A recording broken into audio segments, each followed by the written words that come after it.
আল্লাহর হাবিব ইরশাদ করেন, এমন সময় আসবে মানুষের ভিতরে ইল্লা আলা হুসালাতিন মিনান নাস, নেককার লোক খুঁজে পাওয়া যাবে না, ভালো মানুষ খুঁজে পাওয়া যাবে না, আমলি লোক খুঁজে পাওয়া যাবে না। অন্যায় মানুষের মাঝে এত বৃদ্ধি পেয়ে যাবে, নেককার খুঁজে পাওয়া যাবে না। অধিকাংশ লোক বদকার হয়ে যাবে, অধিকাংশ লোক অন্যায়কারী হবে। শেষ জামানায় নবীজি সাল্লাল্লাহু আলাইহি সাল্লাম বলে গেলেন, অধিকাংশ মানুষের ভিতরে অন্যায়ের প্রবণতা বৃদ্ধি পেয়ে যাবে। এখন অন্যায়ের প্রবণতা বাড়ছে না কমছে? দিন যাচ্ছে মানুষের ভিতরে অন্যায়ের প্রবণতা বেড়ে যাচ্ছে। নবী সাল্লাল্লাহু আলাইহি সাল্লাম এরপরেই বললেন, এমন একটা সময় আসবে পৃথিবীর ভিতরে, যেই সময়ে আমি আপনি লক্ষ্য করলে দেখব মানুষ কবরের পার দিয়ে যাবে, মাজলুম হতে হতে এত মাজলুম হবে, কবরের পার দিয়ে যখন যাবে মানুষ চিৎকার করে বলবে, ইয়া লাইতানি মাকানা, হায় আমার আফসোস, আজ যদি এখানে আমি ঘুমায়া পড়তাম, আমিও যদি কবরে শুয়ে পড়তে পারতাম, কবর যদি আমাকে ডেকে নিত। মানুষ মৃত্যু কামনা করবে, মৃত্যু কামনা করা যায় না। আজকে অসংখ্য মুসলিম জুলুমের শিকার হতে হতে মৃত্যু কামনা করছে, ইয়া লাইতানি মাকানা, আফসোস আমি যদি কবরে শুয়ে পড়তে পারতাম। শেষ জামানাতে মানুষের এই আফসোসটা বেড়ে যাবে, জুলুমের শিকার হয়ে মানুষ মৃত্যু কামনা করবে। মানুষের ভিতরে আত্মহত্যার প্রবণতা বেড়ে যাবে। পৃথিবীর যত আধুনিক দেশ আপনি দেখবেন, যত বেশি আধুনিক, এদের ভিতরে মৃত্যুর প্রবণতা বেশি, আত্মহত্যার প্রবণতাও বেশি। কিয়ামতের আগে আত্মহত্যার প্রবণতা মানুষের মধ্যে দিন দিন বেড়ে যাবে।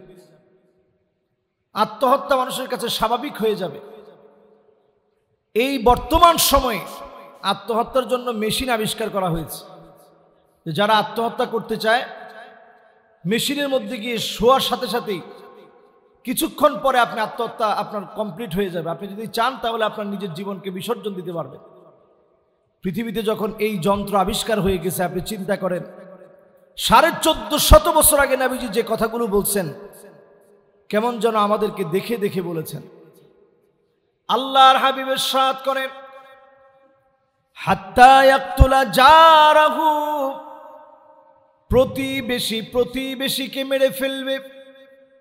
এখনকার সমাজের ভিতরে এরকম দৃশ্য আছে না নাই? একটা দুইটা, অহরহ এরকম ঘটনা ঘটছে। এরপরে নবীজি বলছেন, আখাহু, আপন ভাই ভাইকে মেরে ফেলবে, ভাইয়ের হাতে ভাই মারা যাবে। শেষ জামানার গল্প এগুলো। কিন্তু যখনই আমরা মিলিয়ে দেখি আমাদের সময় এসে শেষ জামানার গল্পটা পুরাপুরি আমাদের সঙ্গে মিলে যায়। এই জামানাতে ভাই ভাইকে হত্যা করে শুধুমাত্র সম্পদের লোভে, শুধুমাত্র ক্ষমতার লোভে। নিজের আপন ভাইকে ভাই হত্যা করে, প্রতিবেশীকে হত্যা করে। এরপরে আল্লাহর হাবিব বলেন, বাপকে মেরে ফেলবে, মাকে মেরে ফেলবে। এমন দৃশ্য চোখের মধ্যে পড়বে। শেষ জামানার গল্পে বাস্তবতার নিরিখে মিলিয়ে দেখেন, 1450 বছর আগে আল্লাহ নবী যেমন করে বলে গেলেন, পুরাপুরি চোখের সামনে যেন এখন চলে এসেছে। নবী করিম সাল্লাল্লাহু আলাইহি সাল্লাম জানায় গেলেন, মানুষ নামাজ পড়বে ঠিক, কিন্তু নামাজের ভিতরেও 6টা মুনাফিকের আলামত প্রকাশিত হবে নামাজের ভিতরে। আপনারা নিশ্চয়ই এই বিষয়টা শোনার পরে একটু আটকে উঠবেন যে নামাজ পড়তে আসার পরেও 6টা মুনাফিকের আলামত প্রকাশিত হবে নামাজের ভিতরে। 1 নম্বরে মুরাআতুন নাস, নামাজ পড়বে শুধুমাত্র লোক দেখানোর জন্য। এমন নামাজি এখন আছে? কপালের মধ্যে দাগ পড়ে গেছে, হাজার হাজার কোটি টাকা ব্যাংক থেকে নিয়ে রাষ্ট্রকে যারা ফুতুর করে ফেলেছে। আপনি যদি মনে করেন উনি বিশাল নামাজি, নবী আলাইহিস সালাতু ওয়াস সালামের হাদিস বলছে ইউরাউনান নাস, যারা মানুষকে দেখানোর জন্য নামাজ পড়ে, এই নামাজ মুমিনের নামাজ না মুনাফিকের নামাজ? এরপরে নামাজের মধ্যে আসবে কামু কুসালা। কোরআন কারীম আল্লাহ তাআলা আয়াত নাজিল করেছেন, নামাজের মধ্যে যখন এসে দাঁড়াবে সারা পথ তিনি হাঁটতে পারেন, সারা পথ তিনি সুস্থ আছেন, নামাজের মধ্যে আসলে সবচেয়ে অসুস্থ তিনি। এরকম মুসল্লি আছে না নাই? হ্যাঁ, যিনি শারীরিকভাবে অক্ষম, বয়োবৃদ্ধ, অসুস্থতা জনিত কারণে তিনি যদি একটু অলসের মতো দাঁড়ান সেটা ভিন্ন বিষয়, ওনার অসুস্থতার কারণে তিনি দাঁড়িয়েছেন। কিন্তু আপনি শারীরিকভাবে সক্ষম, নামাজের মধ্যে আসলে আপনি সবচেয়ে অলস, এই নামাজ মুমিনের নামাজ হয় নাই, এই নামাজ মুনাফিকের নামাজ হয়েছে। ঠিক কিনা বলে? 3 নম্বরে নামাজের ভিতরে মুনাফিক চেনা যায় কেমনে? নাকরুস সালা কানাকৃদ্দিকা, মুরগি যেভাবে ঠোকর দেয়, দেখেন নবীজির শব্দ চয়ন, নাকরুদ্দিকা কানাকৃদ্দিকা, মুরগি যেভাবে ঠোকর দেয়, কোন রকম অপেক্ষা করেন আরেকটা ঠোকর দিতে। এইরকম যখন নামাজের ভিতরে কেউ আসবে, রুকু সেজদা দিতে গিয়ে কোনো অপেক্ষা নাই, এরকম নামাজই এখন আমাদের সমাজের ভিতরে আছে না নাই? তাহলে এই নামাজটা মুমিনের নামাজ না মুনাফিকের নামাজ? আপনারা কি কষ্ট পাইছেন? এটা মহাসত্য বিষয়, এটা তো আপনাদেরকে জানাইতে হবে। আমরা যখন নামাজ পড়ি দৃঢ়স্থিরতার সাথে মনোযোগ সহকারে আপনি নামাজটা পড়েন, একটু সময় নেন। আবু হুরায়রা রাদিয়াল্লাহু তাআলা আনহু তিনি বলছেন, এরকম অনেক মুসল্লি আছে 60 বছর ধরে নামাজ পড়েছে, ফালাম ইউকবাল মিনহু সিজদাতান ওয়াহিদা, তার একটা সিজদা আল্লাহর কাছে কবুল হয় নাই, একটা সিজদাও কবুল হয়নি। কত বছরের ভিতরে? সাথে যারা ছিলেন অবাক হয়ে বললেন যে কি বললেন, 60 বছরে একটা সিজদা আল্লাহর কাছে কবুল হইল না, এটা কেমন কথা? বললেন তার সিজদা কেমন করে কবুল হবে যে মুরগির মতো সিজদা দেয়, সিজদা দিয়ে মাথাটা উঠায় ফেলে, সিজদা নত হন, ওয়াসজুদ ওয়াক্তারিব, আল্লাহর কাছে সিজদায় গিয়ে চাওয়া শুরু করেন। আল্লাহ রাব্বুল আলামিন বলেন ওয়াসজুদ ওয়াক্তারিব, সিজদায় নত হয়ে আল্লাহর কাছে চান, যা লাগবে, যত লাগবে, যেভাবে লাগবে। নফল নামাজের ভিতরে মনের ভিতরে শুধু আপনি জাগ্রত করবেন আলিমুম বিযাতিস সুদূর, মুখে বলা লাগবে না, অন্তরে শুধু লালন করেন, যা যা লাগবে মনে আসতে দেরি হবে, যিনি পুরা করতে দেরি করবেন না তিনি কে? এই সময় মনের ভিতরে জাগ্রত করেন, সেজদার ভিতরে থেকে লম্বা সময়টা একটু শ্বাস নিঃশ্বাস নেন। সায়েন্টিফিক ভাবে ওইটা সুস্থ থাকার জন্য প্রমাণিত একটি মহা ঔষধ আল্লাহ তাআলা আমাদেরকে দিয়েছেন। সেজদার ভিতরে একটু লম্বা সময় নেন, আপনার কিডনি ভালো থাকবে, হার্ট ভালো থাকবে, আপনি সুস্থ থাকবেন, প্রাণবন্ত থাকবেন। বর্তমান মেডিকেল সায়েন্স বলছে লম্বা সময় ঘুমালে যেরকম উপকার হয়, লম্বা সময় সেজদার যে ব্যায়ামটা, সেজদায় আমরা যেভাবে থাকি এইভাবে যদি একটু লম্বা সময় থাকতে পারেন, ঘুমে যেভাবে প্রশান্তি আসে এইরকম একটা প্রশান্তি আল্লাহ রাব্বুল আলামিন দিয়ে দিবে। সুবহানাল্লাহ। একটু সময় এখানে দেন, আল্লাহর কাছে চাইতে থাকেন। হাদিসের ভিতরে আসে আকরাবু মা ইয়াকুনুল আবদু মির রাব্বিহি ওয়া হুয়া সাজিদুন ফাকসিরুদ দুআ, সিজদায় যখন চলে যাবেন মন খুলে আল্লাহর কাছে বলবেন, যত বেশি বলবেন তত বেশি যিনি দিয়ে দিবেন তিনি কে? সিজদার সময় আল্লাহর কাছে বলেন, লম্বা সিজদা দেওয়ার অভ্যাস করেন। তাহলে গেল 3টা। নামাজের ভিতরে মুনাফিক চিনার আলামত কয়টা? 6টার ভিতরে 3টা গেল। এটি একটু মুখস্থ করাই সবার। 1 নাম্বার, খেয়াল আছে আপনাদের? লোক দেখানো নামাজ। মাশাআল্লাহ, একজন আপনাদের সবার ইজ্জতটা অন্তত রাখছে। এবার একটু সবাই বলেন 1 নাম্বারটা কি? লোক দেখানো কোনো নামাজ পড়া যাবে না। আপনি কখনো যদি এই নিয়তটা চলে আসে যে মানুষ আমার নামাজি বলবে, সাথে সাথে আল্লাহর কাছে তওবা করবে। 2 নাম্বার, একেবারে অলসতা আইসা নামাজের মধ্যে প্রদর্শন করা। 3 নাম্বার, রুকু সেজদা মুরগির মতো তাড়াতাড়ি যদি রুকু সেজদা দেওয়া হয়, এই নামাজ মুমিনের না বরং মুনাফিকের নামাজ। এরপরে আল্লাহর হাবিব সাল্লাল্লাহু আলাইহি সাল্লাম বলেন, তাখিরুস সালাহ আন ওয়াক্তিহা, দেরি করে নামাজ পড়া, দেরি করে নামাজ যারা আদায় করবে এই নামাজ মুনাফিকের। শেষ ওয়াক্তে গিয়ে আর যখন সময় থাকে না, এমন সময় গিয়ে নামাজ পড়া। এমন নামাজি এখন আমাদের সমাজের ভিতরে অহরহ। মোবাইলের ভিতরে অ্যাপস আছে, টাইম দেখা যায় কয় মিনিট বাকি আছে, উনি একটু পরে পরে টাইম দেখে যান আরো সময় আছে। ঠিক যখন আপনার নামাজের সময় হবে আপনাকে নামাজ আদায় করতে হবে। দেরি করার কোনো সুযোগ নেই যে আমি সবার পরে নামাজ পড়বো, সেই সুযোগ নেই। আপনি নামাজ পড়েন ওয়াক্ত মতো, সময় মতো। ইন্নাস সালাতা কানাত আলাল মুমিনিনা কিতাবাম মাওকুতা, নির্দিষ্ট সময়ে নামাজ পড়েন, ওয়াক্ত মতো, সময় মতো নামাজ পড়বেন। নামাজের মধ্য দিয়ে যিনি আপনার ভাগ্য খুলে দিবেন তিনি কে? এই 4 নম্বরের পরে 5 নম্বরে নামাজের ভিতরে তিলকা সালাতুল মুনাফিক, হাদিসের ভিতরে আসছে এইটা মুনাফিকের নামাজ। 3 বার বলা হয়েছে তিলকা সালাতুল মুনাফিক, তিলকা সালাতুল মুনাফিক, এইটা মুনাফিকের নামাজ। কোনটা মুনাফিকের নামাজ? যেই নামাজের ভিতরে জামাতের সঙ্গে যে নামাজ পড়া হলো না, প্রতিনিয়ত আপনি জামাত তরক করলেন, কাজে অকাজে জামাত তরক করে ফেললেন, বিনা কারণে জামাত ছাড়া নামাজ পড়লেন, এই নামাজ মুনাফিকের নামাজ। আজকে কেন আমাদের দোয়া কবুল হয় না? আমরা ঠিকঠাক মতো নামাজ পড়ি না।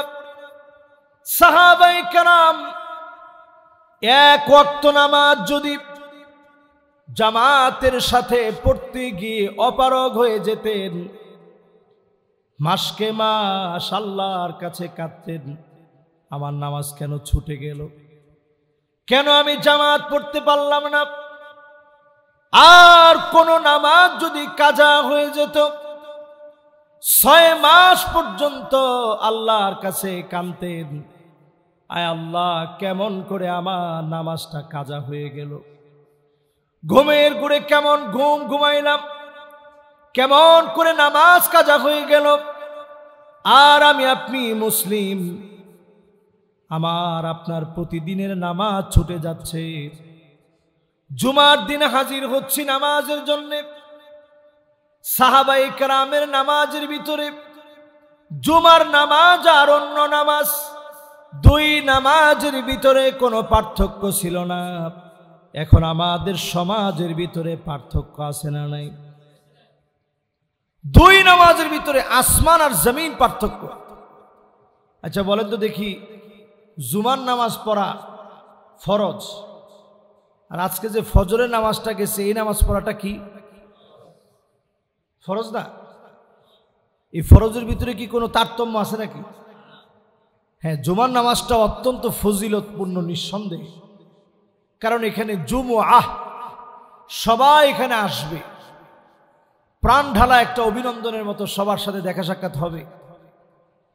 সবাই একটু আগে ভাগে আসবে, বয়ান শুনবে, কথাগুলো শুনবে, দিলের খোরাকগুলো এই জুমআ থেকে নিয়ে যাবে। তো আমরা যেরকম লম্বা চোরা আলোচনা করি, রসুল করিম সাল্লাল্লাহু আলাইহি ওয়াসাল্লাম এরকম লম্বা চড়া আলোচনা করতেন না। আমাদের জ্ঞান কম, এই জন্য কথা বেশি বলা লাগে। রসুল সাল্লাল্লাহু আলাইহি ওয়াসাল্লামের কথা ছিল জামি' মানি', অত্যন্ত জ্ঞান ভাণ্ডারে পরিপূর্ণ কথা থাকার কারণে অল্প কথায় লাভ বেশি।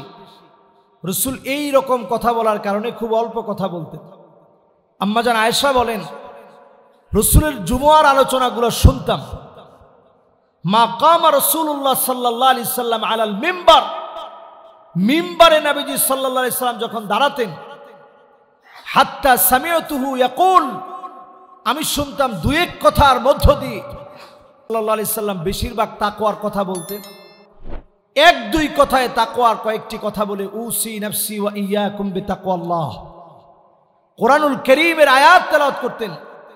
ইয়া আইয়ুহান নাস উ'বুদু রাব্বাকুমুল্লাযী খালাকাকুম মিন নাফসিন ওয়াহিদা ওয়া খালাকা মিনহা যাওজাহা وبث منهما رجالا كثيرا ونساء واتقوا الله الذي تساءلون به والأرحام। দুই একটা আয়াত তেলাওয়াত করতেন, এর মধ্য দিয়ে আলোচনা শেষ হয়ে যেত। আমরা জ্ঞান কম থাকার কারণে আমাদের আলোচনা লম্বা হয়ে যায়। এই লম্বা আলোচনার ভিতর থেকে অন্তত যেন কিছু লাভ হয়, আমলের পরিবর্তন হয়, বাড়িতে যেন কিছু নিয়ে যেতে পারি, খোরাক যেন আমি আপনি এখান থেকে পাই। এই জন্য যতজনই এই নিয়ত করে এখানে বসছেন, একে তো জুমার দিন জুমায় আসছেন, এক একটা কদম দিয়েছেন মসজিদের দিকে। পাক্কা এক বছর দাঁড়ায়া তাহাজ্জুদ পড়লে যে পরিমাণ সওয়াব হতো, দিনের বেলায় রোজা রাখলে, এক বছর টানা রোজা রাখলে নফল রোজায় যে পরিমাণ সওয়াব হতো, সম পরিমাণ সওয়াব বান্দার আমল নামে আল্লাহ দিয়ে দিবেন। সুবহানাল্লাহ। এই জন্য যে যেখান থেকে আসছেন, কার আমল নামায় কতটুকুন সওয়াব হয়েছে সেদিন দেখবেন। সুবহানাল্লাহ বিহামদিহি। এই জুমাতে যারা আসলেন নামাজ পড়ার জন্যে, চুপি সরে বসে খতিবের আলোচনা যারা শুনলেন, একদিকে আলোচনা শেষ হয়ে যাবে, নামাজ শেষ হয়ে যাবে। ফাহুয়া হাদ্দুহু, মনে মনে যা চাইতে চাইতে আসলেন, অবশ্যই যিনি পুরা করে দিবেন তিনি কে? একদিকে আপনি মনে মনে দোয়া করতে করতে আসছেন, আল্লাহ তাআলা মনের আশাগুলা পুরা করবে, দোয়াগুলা কবুল করবে। যতজন আমরা বসছি, নামাজের ভিতরে মুনাফিকি থেকে বেঁচে থাকার জন্য এক নম্বরে লোক দেখানো নামাজ পড়া যাবে না। দুই নম্বরে নামাজের ভিতরে অলসতা প্রদর্শন করা যাবে না। তিন নম্বরে নামাজের ভিতরে রুকু সেজদা অত্যন্ত সুন্দরভাবে আদায় করতে হবে। চার নম্বরে নামাজের ভিতরে, চার নম্বরটা কি বলছিলাম, নামাজে দেরি করা যাবে না, তাখিরুস সালাহ আন ওয়াক্তিহা, দেরি করে নামাজ পড়া যাবে না। পঞ্চম নম্বর, জামাত তরক করা যাবে না। এরপর ষষ্ঠ নম্বরে নামাজের ভিতরে অত্যন্ত খেয়ালের সাথে মনে রাখা, নামাজের ভিতরে যখন আমি আসছি মনটা চলে গেছে, দোকানের চাবিটা কোন জায়গায় রেখে আসছেন, মনটা চলে গেছে ওই দিকে, এরকম আমার আপনার সবার হওয়া সম্ভব না অসম্ভব? সবার হতে পারে।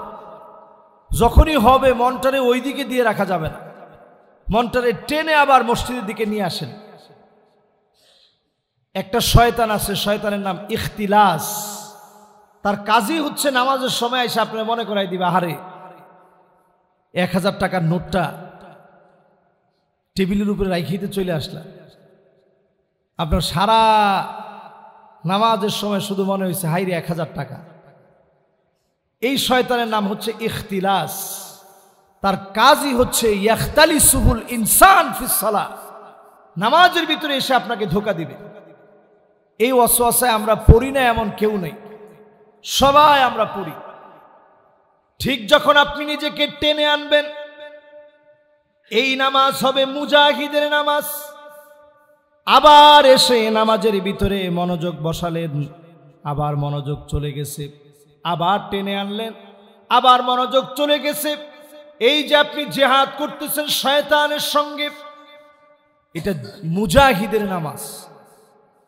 এই মুজাহিদের নামাজ যেন আমার আপনার নামাজ হয়। মনোযোগ চলে গেছে, আবার টেনে আনেন। নামাজের ভিতরে সূরা ফাতিহা যখন তেলাওয়াত করবেন, আজকে থেকে অনুধাবন করবেন প্রত্যেকটা আয়াতে আয়াতে যিনি কথা বলতেছেন তিনি কে।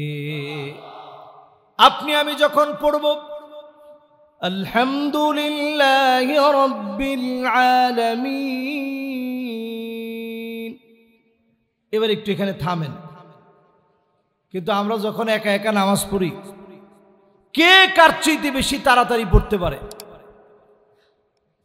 অনেক সময় ইমাম সাহেবের চাইতে মুক্তাদির আগে আগে নামাজ শেষ। যদি বলা হয় যে এত তাড়াতাড়ি পড়লেন কেমনে? হুজুর আমার অভ্যাসই তাড়াতাড়ি পড়া। একটু চিন্তা করে দেখেন, সূরা ফাতিহায় আল্লাহ আপনার সাথে কথা বলতেছেন। আমাদের ডক্টর ইউনুস যদি এখন আমারে ডাকে যে হুজুর একটু আসেন আপনার সাথে কথা বলবো, আমার কত বিনয়। আপনি দেখবেন উনি কোন কাজে খুশি হবে, কেমনে কথা বললে খুশি হবে। সারাদিন আমার হয়তো ওদের মাথার ভিতরে খালি ঘুরবে যে কোন কথা বললে উনি খুশি হবে। স্বয়ং আল্লাহ আপনারা ডাকতেছে। আল্লাহর গোলাম যখন বলবে আলহামদুলিল্লাহি রাব্বিল আলামিন, আল্লাহ পাক জবাব দিয়ে বলবে হামিদানি আবদি, আমার বান্দা আমার প্রশংসা করলো। কথা বলতেছেন কি? আপনি যখন বলবেন আর রহমানির রহিম, সঙ্গে সঙ্গে আল্লাহ রাব্বুল আলামিন জবাব দিবে আসনা আলাইয়া আবদি, আমার বান্দা আমার সানা গাইল। আপনি যখন বলবেন মালিকি ইয়াউমিদ্দিন, আল্লাহ পাক জবাব দিয়ে বলবে মাজ্জাদানি আবদি, আমার বান্দা আমার মর্যাদা বাড়ায় দিল। আপনি আমি আল্লাহর কি মর্যাদা বাড়াবো? আমার আল্লাহ এমন শাহেনশাহ, এমন বাদশাহ, এমন মালিক, যেই মালিকের সামনে 7 আকাশ আর 7 জমিন সরিষার দানা পরিমাণ হবে। কা খরদালাতিন সাবাব, 7 আকাশ 7 জমিন আল্লাহর সামনে 7টা সরিষার দানার মতো এত বড় মালিক। আপনি আমি যখন সূরা ফাতিহা পড়ি, আল্লাহ পাক খুশি হয়ে বলে মাজ্জাদানি আবদি, আমার বান্দা আমার মর্যাদা বাড়ায় দিল। আল্লাহ পাক এত খুশি হয়ে যাবেন আপনি যখন সূরা ফাতিহা পড়বেন, আয়াতে আয়াতে যিনি জবাব দিবেন তিনি কে।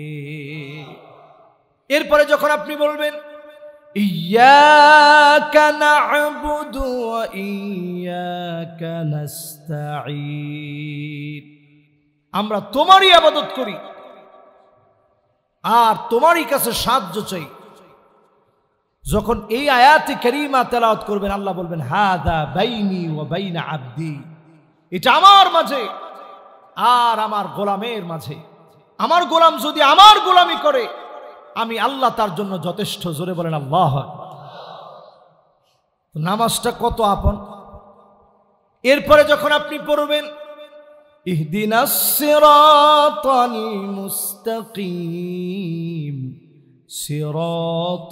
সিরাতাল্লাযীনা আন'আমতা আলাইহিম গায়রিল মাগদুবি আলাইহিম ওয়ালাদ-দাল্লিন, এই পর্যন্ত যখন আল্লাহর গোলামেরা পড়বে, আল্লাহ পাক আরেকটা জবাব দিবে হাযা বাইনি ওয়া বাইনা আবদি ওয়া লিআবদি মা সাল, এটা আমার মাঝে আর আমার গোলামের মাঝে।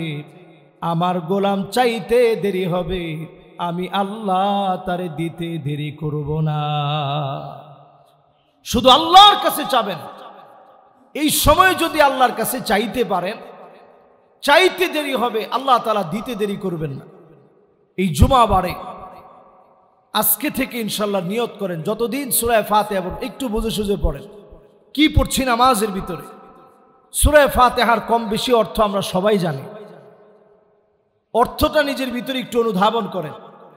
আল্লাহর সামনে আমি দাঁড়িয়েছি, আমার নামাজটা সুন্দর হচ্ছে কিনা, আল্লাহ খুশি হচ্ছেন কিনা আমার নামাজে, একটু বুঝে সুঝে নামাজটা পড়ার চেষ্টা করেন। সূরা ফাতিহার ভিতরে মনোযোগটা যখন চলে আসবে, অন্যান্য যে সূরাগুলো আছে, বিশেষ করে সূরা ইখলাস, কার কার মুখস্থ না একটু হাত তুলেন তো দেখি। মাশাআল্লাহ, এটা দিয়ে দুইটা বিষয় হয়েছে। একটা হচ্ছে আপনাদের যে 100% মনোযোগ আছে এটা বোঝা গেছে, 2 নাম্বার আপনারা যে পারেন সেটাও বোঝা গেছে। একজন সাহাবী, উনি নামাজ পড়াইতেন, নবীজি ইমাম বানায় পাঠাইছেন। তো নামাজ পড়াইতে গিয়ে উনি সবসময় খালি সূরা ইখলাস পড়ে। তো কিছুদিন পরে নবীজি জিজ্ঞাসা করলেন, কি ও ইমাম সাহেব কেমন? কইছে আলহামদুলিল্লাহ, সব দিক তো ঠিক আছে, কিন্তু সূরা ইখলাসটা প্রতিদিন পড়ে। তো নবীজি বললেন যে কিও, তুমি সূরা ইখলাসটা কিরকম আবশ্যক বানায় নিছো কেন? আরো তো সূরা আছে। সাহাবী কোনো ফতোয়া দেন নাই। নবীজির সামনে কি ফতোয়া চলে? কোনো ফতোয়া নেই। সাহাবী বললেন, ইন্নী উহিব্বুহা, নবী আমি সূরারে ভালোবাসি। সুবহানাল্লাহ বিহামদিহি। তো নবীজি বলল, ঠিক আছে, ভালো তো বাসছো, কোনো অসুবিধা নেই, আরো তো সূরা আছে। মাসসাবাব লিলুজুমি হাদিহি সূরা, এই সূরাকে তুমি নিজের উপরে আবশ্যক বানায় নিছো কেন? আরো তো সূরা আছে। সাহাবী বললেন, ইন্নী উহিব্বুহা লিআন্নাহা সিফাতুর রহমান, আমি এই সূরারে ভালোবাসি কারণ এই সূরার পুরাটার ভিতরে আল্লাহর বৈশিষ্ট্য দিয়ে ভরা। জোরে কোন আল্লাহু আকবার। যখন এটা বলছে নবীজি চুপ হয়ে গেলেন যে সুবহানাল্লাহ, সাহাবীর মনে আল্লাহর প্রতি কত ভালোবাসা। আল্লাহ পাক জিবরিলকে পাঠিয়ে দিলেন, ও জিবরিল, আমার এই গোলামের জন্য নবীজিকে গিয়ে জানায় দাও, হুব্বুহু ইয়াহা আদখালাহুল জান্নাহ, তার মনের সূরা ইখলাসের প্রতি নিরেটেই ভালোবাসা কাল কিয়ামতের দিন আল্লাহর জান্নাতে তারে পৌঁছায় দিবে। একটা সূরাও যদি আপনি সহি করে পড়েন, একটা সূরা যদি ভালো করে পড়েন, হতে পারে একটা সূরার মহব্বত আপনাকে আল্লাহর জান্নাত পর্যন্ত পৌঁছায় দিবে। সুবহানাল্লাহ। শেষ আরেকটা হাদিস বলি, নামাজে যারা আসি আমরা সব উচ্চারণ পারি, বাঙালি উচ্চারণ করতে পারে না এমন কোনো ভাষা নাই। আলহামদুলিল্লাহ, আমাদেরকে আল্লাহ তাআলা এমন একটা জিহ্বা দিছে, বাঙালি উচ্চারণ করতে পারে না এমন কোনো ভাষা নাই। ওমান যে বছর আমি গেছি, আমি যাওয়ার পরে দেখলাম সেখানে একজন বাঙালি পাইছে, একেবারে 55 বছর বয়স হয়ে গেছে। তা আমি বললাম যে আপনি বৃদ্ধ মানুষ, এই বয়সে আপনি বিদেশ আসছেন? কয় যে হুজুর আসলে করার তো কিছু নাই, কষ্ট করে আস।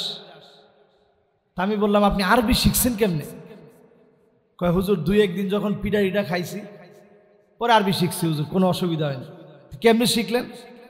কয় হুজুর আমি যখন প্রথম আসছি, আসার পরে আমার মালিক আমারে বলতেছে হাতিল জেলা, আমি কইছি জেলা কুমিল্লা।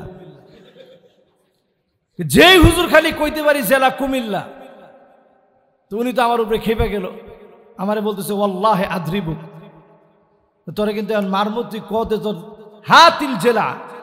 তা আমি আর একটু রাগলে কইলাম, আরে কইলাম তো আমার জেলা কুমিল্লা। 3 বার যখন এরকম হয়েছে, লোকটা আমার হুজুর মারলো। আমি গিয়ে আরেকজন বাঙালি ভাইরে নিয়ে আসছি যে ভাই আমার লোকটা জেলা জিজ্ঞাসা করছে, আমি কইছি কুমিল্লা, লোকটা আমার মারলো কি লেগে? যখন জিজ্ঞাসা করলো কেউ তারে মারছেন কে, তো তারে তো মারি নাই, তারে আমি বলছি যে বালতিটা দাও। হ্যাঁ কি কয় জেলা কুমিল্লা। তো 2-1 দিন যখন এরকম হয়েছে হুজুর, তখন আস্তে আস্তে এই ভাষা শিখতে আমার দেরি হয়নি, অটোমেটিক শিখে ফেলছি। আপনি অনেক যারা আরব দেশে যে সমস্ত বাঙালি ভাইরা থাকে, আপনি আরবি শুনলে অবাক হয়ে যাবেন। আমরা আর কদ্দুর আরবি জানি, আমাদের চাইতে ভালো আরবি তারা বলতে পারে, আঞ্চলিক যে আরবি আছে সুন্দর বলতে পারে, অনর্গল বলতে পারে। তা আপনি সব পারলেন, কোরআনটা সহি করে জীবনে শিখতে পারলেন না, কেমন করে আল্লাহর সামনে দাঁড়াবেন? এই কোরআন আপনার পক্ষে বিপক্ষে সাক্ষী দিবে। হুজ্জাতুন লাকা ওয়া আলাইক, এই কোরআন সেদিন আপনার বিপক্ষে দাঁড়ায় যাবে।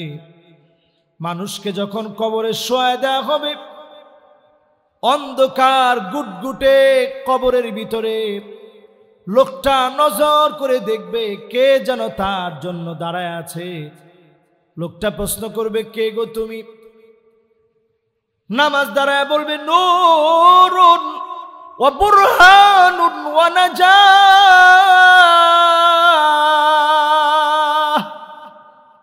আমি তোমার নামাজ, তোমার জন্য আজকে দাঁড়িয়ে গেলাম। মাথার সামনে থেকে কোরআন বলবে, আমি তোমার কোরআন তেলাওয়াত, তোমার জন্য দাঁড়ায় গেলাম। সেদিন আপনার কোরআন তেলাওয়াত আপনার আমার জন্য দাঁড়ায় যাবে, পাহারাদার হয়ে যাবে, আল্লাহর সামনে সাক্ষী দিবে। কোরআনুল কারীম পড়ার চেষ্টা করেন, শুদ্ধ করার চেষ্টা করেন, একটা সূরার বিনিময়ে যিনি মাফ করে দিতে পারেন তিনি কে? আল্লাহ রাব্বুল আলামিনের কাছে আমরা কামনা করছি, যারা আমরা সালাত আদায় করার জন্য আসি, মনোযোগের সাথে শুদ্ধভাবে কোরআন তেলাওয়াত করে খুশু খুদু বিনয়ের সঙ্গে আস্তে ধীরে ধীরস্থিরতার সাথে আমরা সালাত আদায় করি, আল্লাহর কাছে সাহায্য কামনা করি। আল্লাহ রাব্বুল আলামিন আমাদেরকে তৌফিক দান করুক, সকলে পড়ি আমিন।